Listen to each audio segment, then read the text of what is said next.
Hey guys, so today what we're going to talk about is deadlifting our row instead of squatting our row.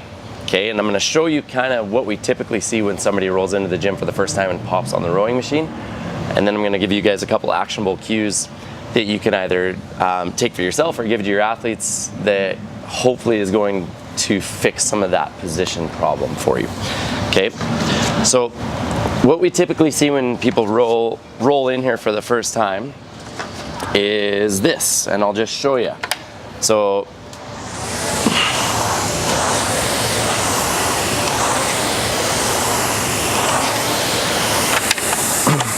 that is generally what we see the first time when we tell someone, hey, hop on the rower and let's see what your row looks like. A couple things that's kind of wrong with that position. One is I have an excessive heel position off of my foot pedal at the front. Okay, so I don't want to have an excessive lift off at the front, or else what that's going to do is I'm just driving from my toes and I'm not going to be able to activate my posterior chain, okay, which is my big mover in the row. The second thing is I'm limiting my range of motion because my torso position is not changing.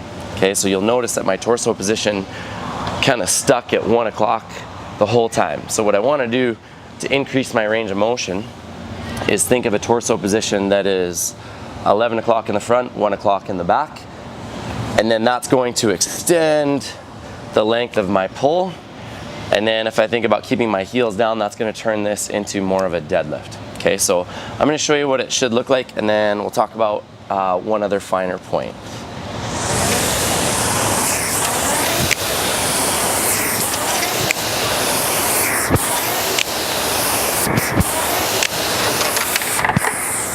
So I'm generating a lot more power out of that position. My heels are staying off the ground. I'm able to activate my posterior chain.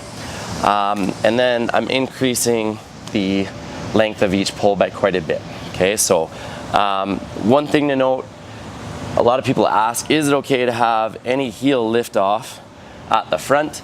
I'm of the opinion that yes, it's okay to have a little bit, but I want my heels to be planted back down before I'm starting to put power into my chain.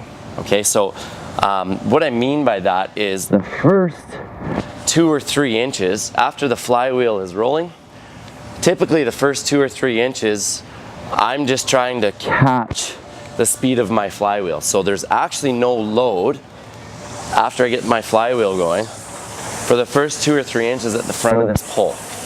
Okay, so as long as my heels are back down, by the time I start putting some power into this pull, I'm okay with that. Okay, but typically I like to preach a heels down position because that's going to translate into a better pattern for a lot of our newer athletes in here.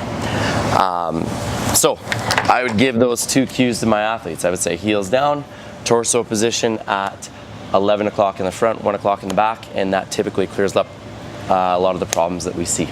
Hopefully that helps, and happy rowing.